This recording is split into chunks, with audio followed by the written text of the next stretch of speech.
Volevo farle anche una domanda, visto che lei ha una prospettiva molto ampia. Chiederle se lei ritiene che un contesto istituzionale di tipo democratico possa più di altri favorire la diffusione di una cultura scientifica. Ma complicato, ma dipende, perché anche qui dipende, perché prima di tutto nel contesto democratico, almeno così come lo intendiamo noi oggi, che è quello più accreditato, diciamo, dalle schede di rinforzamento e che corrispondono al nostro comportamento democratico, nel comportamento democratico ogni uomo ha, in termini politici, lo stesso valore di un altro uomo. Quindi noi attribuiamo valore politico agli uomini, quali che siano le reali differenze che esistono tra gli uomini in termini di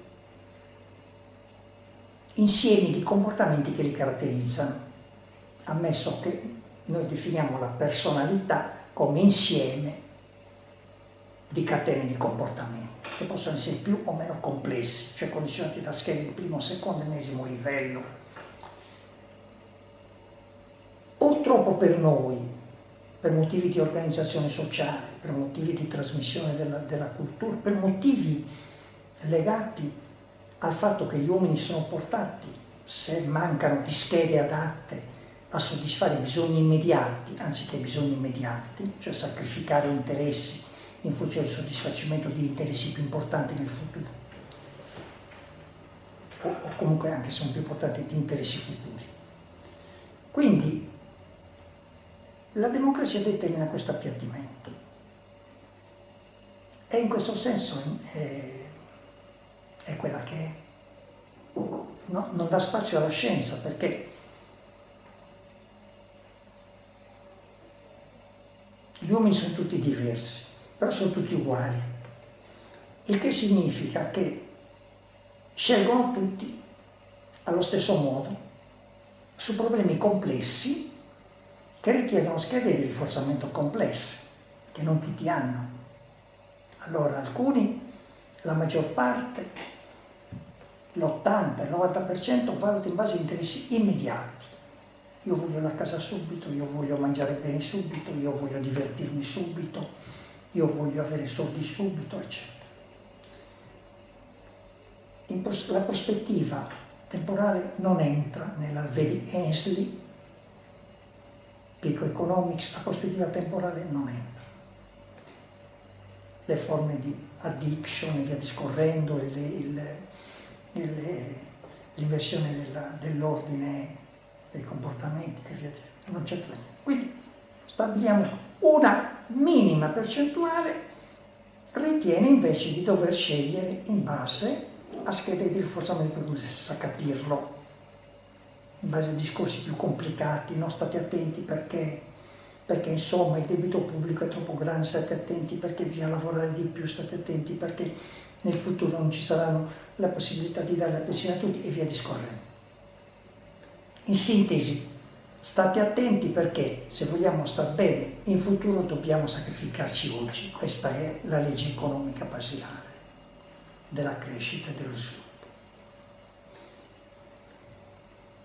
Quindi è chiaro che delle risorse disponibili dalla collettività, la democrazia ne destina pochissime alla ricerca scientifica rispetto alle risorse che destina ad altre situazioni, parametri circenses, ad altre situazioni che potrebbero anche essere trascurate. A meno che la ricerca scientifica non sia legata direttamente alle esigenze di mercato. Allora sì. Cioè c'è un legame particolare. È il mercato quello che determina anche gli orientamenti della ricerca. Non solo il mercato però, perché gli uomini non sanno solo scambiare, ma sanno anche cooperare. Quindi una piccola parte di uomini capisce che bisogna anche cooperare, quindi capisce il senso della ricerca, capisce anche il senso della ricerca pura. La maggioranza no, in democrazia poi si contano i voti. Non è che ci sia molto da scegliere. E quindi c'è questa situazione strana. La democrazia è un sistema, diceva Churchill, è il peggiore dei sistemi politici possibili, però gli uomini non ne hanno ancora inventato uno migliore. Quindi è un sistema che funziona alla perfezione, funzionerebbe alla perfezione, se tutti gli uomini fossero allo stesso livello culturale, cioè avessero le stesse catene di comportamenti, o avessero catene di comportamenti dell'identico livello, che in termini così, di senso comune, in termini sociologici, diciamo, avessero lo stesso livello culturale, cioè condividessero lo stesso tipo di cultura, legata ai modelli di organizzazione sociale. Allora funzionerebbe alla perfezione. Ma al limite arriveremo siccome poi anche i modelli di organizzazione sociale vanno studiati, anche le schede di rinforzamento complicate, e allora quelli che studiano di più dovrebbero avere maggior peso rispetto a quelli che studiano di meno, ma supponendo che tutti studiassero allo stesso modo, si potrebbe anche acquisire, ecco, una valutazione in termini quantitativi, diciamo, una scelta in termini puramente di voti, di quantità di votanti. Cioè, la democrazia orienta le scelte in base al numero dei voti che possono essere rapportati alle singole scelte, non in base alla qualità delle scelte, purtroppo. Per riportare il discorso, riequilibrare il discorso, e allora bisognerebbe portare tutti allo stesso livello. Cioè noi siamo in un tavolo di 100 persone, la scienza ha un posto a tavola e basta, 1 su 99. Può parlare, è già molto, le consentono di parlare e a chiunque è consentito di parlare, però poi quando alla fine si fanno i conteggi e viene fuori il 51%, la scienza può essere dentro quel 50% o fuori dal 50%. Perché il peso sociale in termini di voti è ancora molto scarso, a meno che la scienza non sia direttamente legata al soddisfacimento dei bisogni immediati dell'uomo.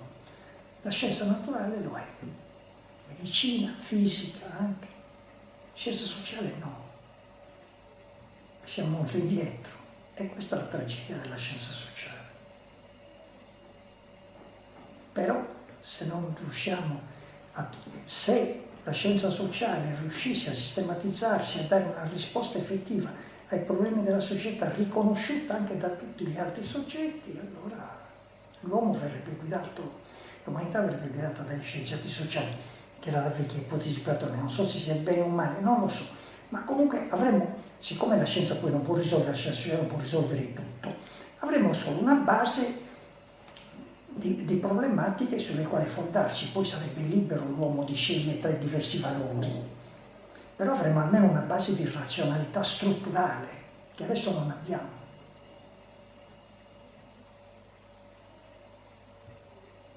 Quindi insomma è complicato il discorso. Certo, in una società come questa la democrazia è il punto di arrivo più avanzato.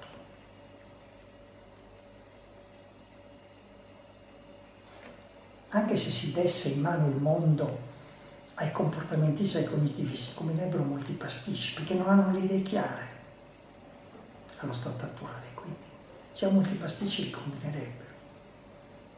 Non è ancora matura la scienza. Però molte cose si sanno. Si sa già che tutti i comportamenti sono appresi, si sa già che la punizione opera in modo non del tutto funzionale, che ne dicano gli allievi di Skinner, si sanno già molte cose, si sa già, basta sapere che tutto è appreso, sarebbe già un passo enorme. Poi le scelte, se fare la ferrovia qui o lì, se costruire qui o lì, se industrializzare qui o lì, queste sono scelte che possono essere lasciate, diciamo, anche ai margini. L'importante è individuare le scelte di fondo. Il problema che potrebbe capitare è che non c'è una spinta verso un'evoluzione culturale più vicina dal punto di vista scientifico, perché comunque le società occidentali sono ricche di rinforzi positivi, non contingenti a nulla, spesso, che comunque rendono le persone, tra virgolette, contente, senza nessuno... Beh, è stato sempre in tutte le società più o meno, anche nelle antiche, dicevamo prima panem et circenses. Sì, ma non è un problema. Perché lo fanno le società occidentali? Perché solo adesso la scienza si sta cominciando ad accorgere, prima l'economia e poi anche un po' la scienza sociale si sta cominciando ad accorgere, ma non siamo ai primordi, ancora non ce ne rendiamo conto, perché se anche Kahneman e Tversky stanno cercando leggi naturali dell'economia, non hanno capito ancora niente, non hanno capito che tutto deve essere appreso, che io devo insegnare tutto. Non mi posso illudere di trovare l'economia così nei soggetti perché ce l'hanno naturalmente, non ce l'hanno. Questo è il punto centrale e questo mi falsa tutto. Io devo essere, perché i soggetti, perché il mondo moderno rende i soggetti appagati e contenti in funzione dei bisogni elementari? Perché non insegno nessun'altra cosa, insegno solo questo. Perché non gli insegno altre cose? E questo non toccherebbe il sistema economico, perché anziché produrre, che ne so, motorini o produrre cose inutili o produrre vestiario che non mi serve, produrrei altre cose più utili, apparecchiature scientifiche o comunque cose utilizzabili in termini con schede di comportamenti molto più complessi, libri e via discorrendo. Cosa impedisce all'uomo di far sì che i suoi bisogni basilari immediati siano la conoscenza, i libri, gli strumenti conoscitivi, anziché i giochi, i divertimenti, il pane, eccetera? Non glielo impedisce nessuno.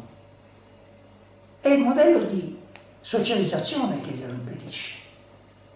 E questo modello di socializzazione non è che sia determinato dal mercato, il mercato si adegua, perché se io socializzassi 2000 a leggere, produrrebbero valanghe di libri. Certo. Se io insegnassi agli uomini a usare strumenti scientifici, valanghe di microscopi e di strumenti scientifici, perché ogni ragazzino vorrebbe il microscopio anziché il motorino. Quante stupidaggini. Quindi il mercato non è... Il mercato si adegua. Se il ragazzino mi chiede il motorino, mi chiede i divertimenti, mi chiede le scale, mi chiede il cibo spazzatura, eccetera, glielo do. È la società che deve costruire l'uomo. Ma se la società non sa che l'uomo deve essere costruito, ma ritiene che l'uomo abbia dentro in sé tutto, perché poi tu non devi toccare, perché deve lui far emergere quello che ha in testa il bambino, e fanno ridere. La guerra vista dai bambini, mi dicono: ma che cretinate mi stai dicendo? La guerra vista dai bambini è il modo in cui il bambino in famiglia o fuori è stato rinforzato nel vedere la guerra, tutti gli sparano, guarda come lo vedo anche il bambino, sente il bisogno tutte idiozie. Quindi se non si capisce ancora questo, e questo è il comportamentismo che lo deve far capire, ma se continuano a perdere tempo e a non costruire la teoria non lo faranno mai capire. Quindi non è colpa del mercato, è colpa dell'educazione, dei processi educativi. I processi educativi da chi dipendono? Dagli stati. Gli stati da che dipendono? Dalla democrazia. È un circolo chiuso. Allora cominciamo a modificare questo circolo vizioso. Cominciamo a chiedere ai cittadini sacrifici. Cominciamo a farli studiare seriamente. Cominciamo a impegnare le persone. Ma se io faccio il demagogo, vabbè. Perché ho bisogno di voti e quello è uno stravolgimento della democrazia.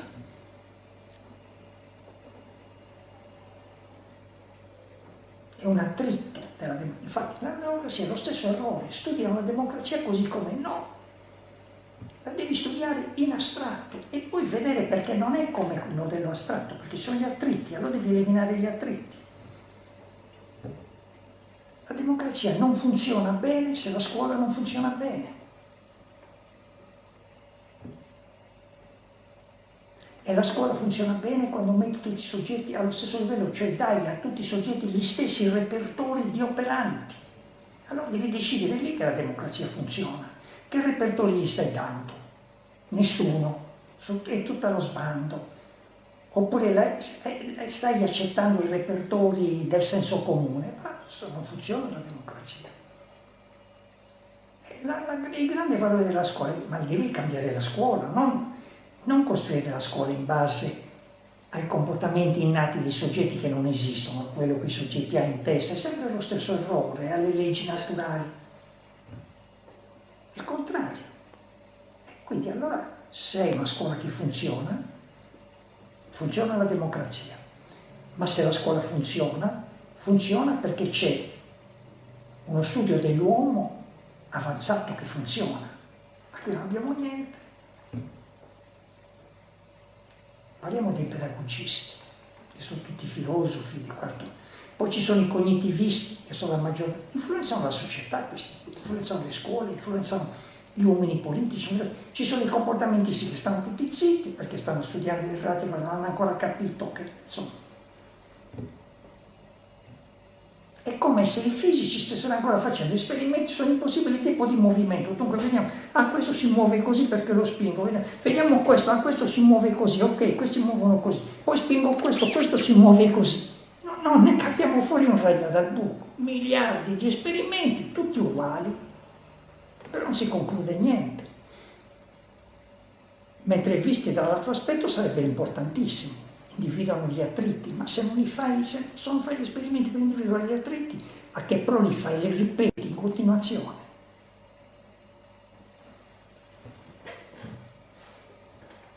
È possibile che certe tecnologie comportamentali vengano anche selezionate dal mercato in quanto funzionanti, in quanto molto efficaci. Negli Stati Uniti, per esempio, i comportamentisti vengono chiamati dappertutto, sia per terapie, ma ormai anche per creare proprio strumenti di apprendimento veloci che le imprese possono usare per aggiornare il repertorio comportamentale dei propri dipendenti senza dover spendere miliardi e riunirli tutti quanti a seguire classi che non servono a niente, invece magari mandano un CD fatto secondo l'istruzione programmata, funziona velocemente, quindi è possibile che il mercato aiuti anche questo punto di vista in quanto funzionante, efficace. Sì, ma questo è sempre esatto, ma questo è sempre un comportamentismo concepito con schede di rinforzamento ai bassi livelli. È sempre lì il problema. Cioè se io non ho capito questo, poi è tutto falsato, infatti al mercato vanno queste cose. Cioè tutto il comportamentismo, come dire,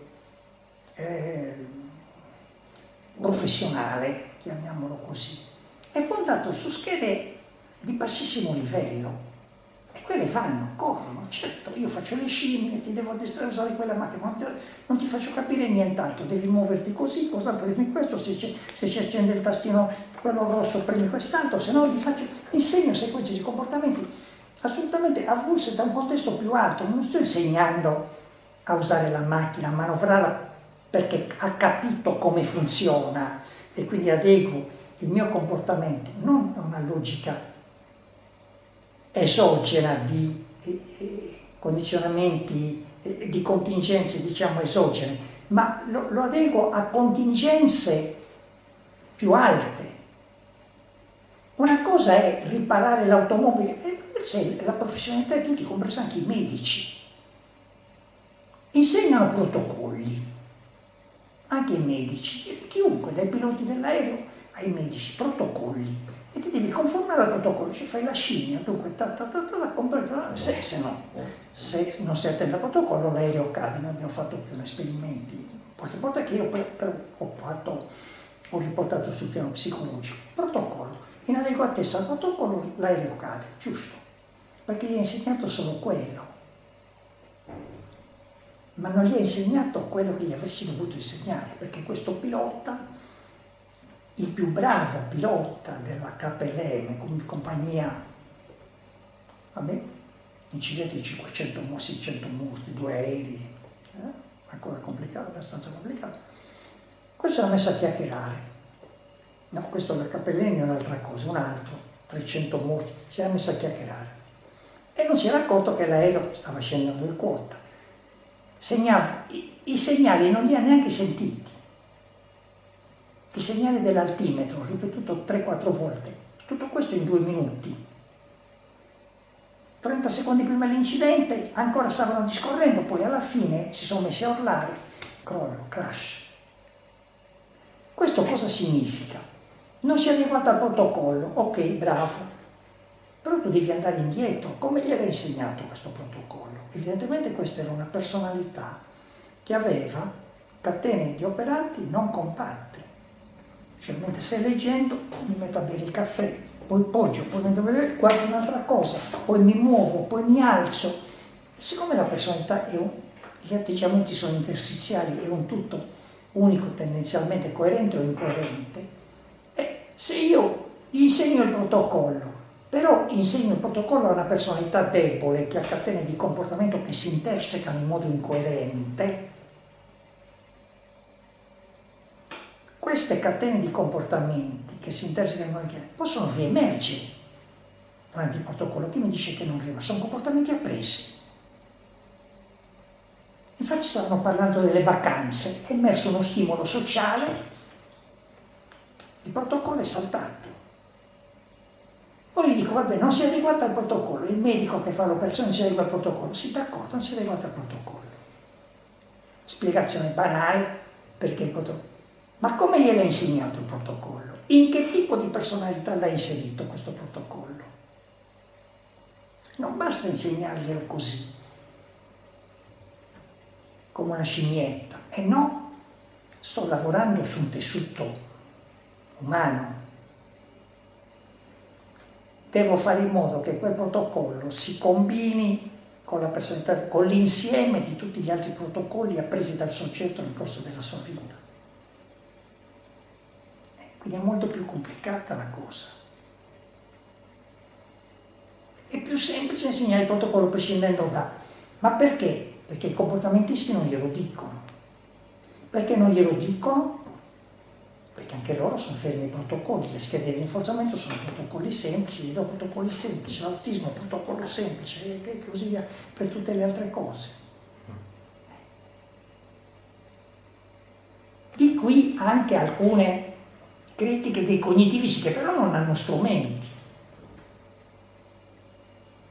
Allora, prima, quando tu gli stai insegnando, anche a qualsiasi lavoratore, anche al tecnico, insegni i protocolli, insegni ad aggiustare la macchina. Ma cosa insegni ad aggiustare la macchina? Altra cosa è insegnare ad aggiustare la macchina nel contesto della conoscenza della meccanica, cioè leggi e ostacoli. Altra cosa è ancora è insegnare, terza fase, insegni tutto questo nel suo contesto di vita.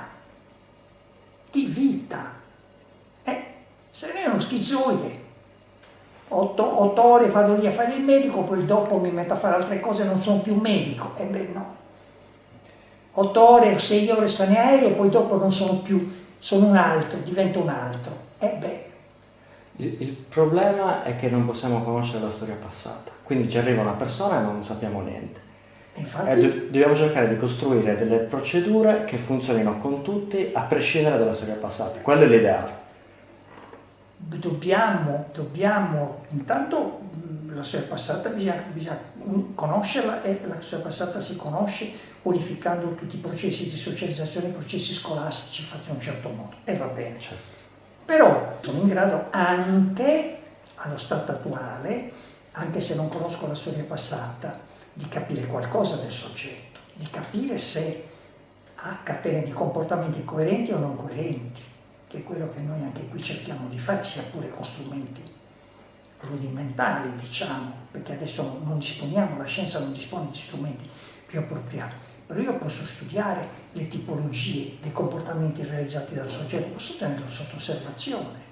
E uno che fa il pilota devo tenerlo, o che fa il magistrato, o che fa il medico, devo tenerlo sotto osservazione. O anche l'operaio che mi costruisce la Ferrari o mi costruisce l'aereo. Accidenti se non devo tenere o il pilota sotto osservazione. Perché qualche catena di comportamenti mi sfugge a un certo punto. Sì. Basta uno stimolo discriminante che viene fuori lì, una comunicazione radio, uno stimolo verbale, ha perso. Quello si ricorda magari delle vacanze, oppure della moglie che è andata da un'altra parte, oppure dell'amante, oppure di chi che sia, del figlio che non va bene a scuola, è distrutto. Sì. Quindi abbiamo gli strumenti, solo che non prendiamo in considerazione che i cesi comportamentisti si accontentano delle scimmiette. Ti do il protocollo e tu mi paghi e ti faccio diventare l'OBM, l'Organization Behavioral Analysis, e ti faccio diventare tutti senza che capiscono niente. No. Sono d'accordo. Devo fare un'ultima domanda, una questione ancora importante. Come psicologo ritiene sempre preferibile il rafforzamento positivo rispetto a quello negativo e alla punizione? Intanto io qui avrei qualche perplessità, perché la distinzione che fanno attualmente i comportamentisti tra rinforzamento positivo e rinforzamento negativo, dal punto di vista logico, non mi sembra corretta. Se io applico la logica binaria, cioè devo applicare i principi logici, che sono A o non A. Non A è un'altra cosa.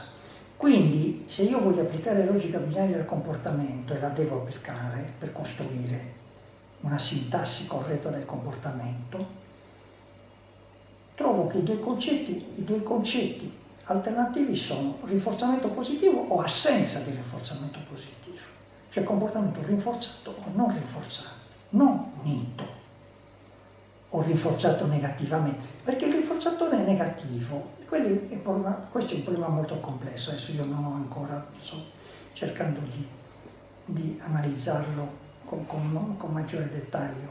Il comportamento, la reazione allo stimolo negativo, al rinforzatore negativo, è sempre un comportamento, di escape, di fuga o di avoidance, è sempre un comportamento.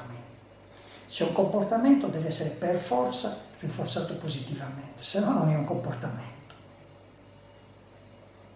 Per forza, altrimenti non scappa. Infatti se gli blocco le vie di fuga non fa niente, sta lì, muore, oppure aggredisce nel tentativo estremo di fare qualcosa. Deve fare.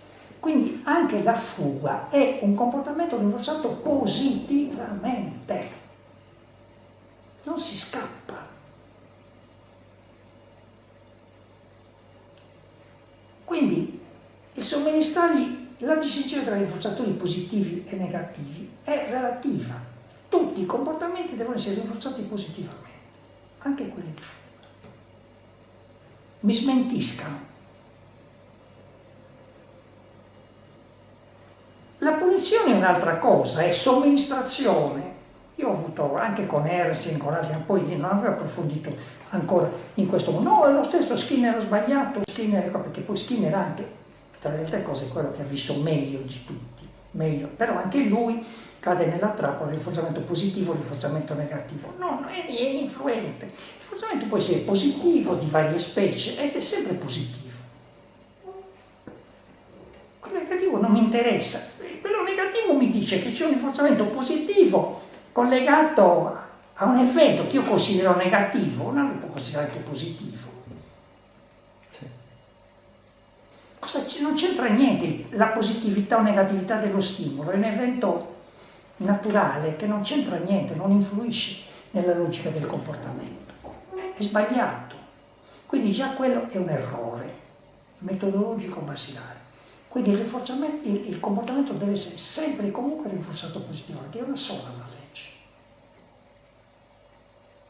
Se io lo sto rinforzando negativamente e gli sto facendo prendere e gli lascio una strada aperta e gli sto facendo prendere un'altra strada, in pratica gli do lo spunto perché venga rinforzato positivamente in un altro modo. Poi posso applicare il rinforzatore negativo a qualsiasi catena di rinforzatori positivi per far sorgere un'altra catena sempre di rinforzatori positivi, di fuga, sempre di rinforzatori positivi. Quindi non c'entra. E questo dovrebbe essere alla base di tutti i processi educativi.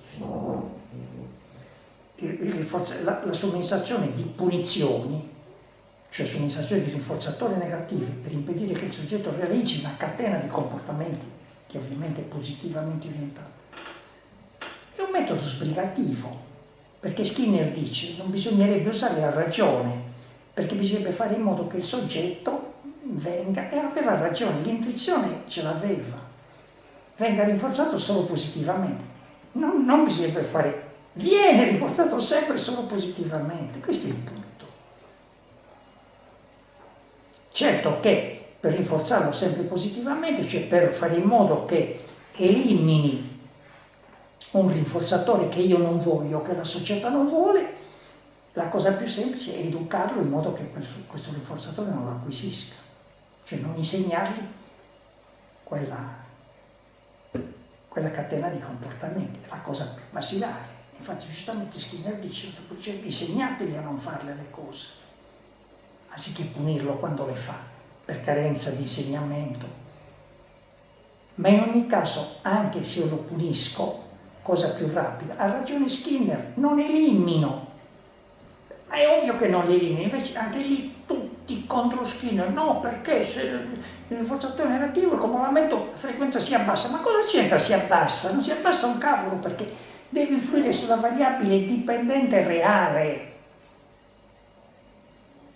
È stato stabilizzato il comportamento e quindi il soggetto cercherà in tutti i modi di individuare altre catene di comportamenti. Dice tutto, non hanno costruito una serie di ipotesi pseudo-teoriche, una più sballata dell'altra dal mio punto di vista. Comunque, il punto centrale è questo. Va bene. Ti ringrazio moltissimo.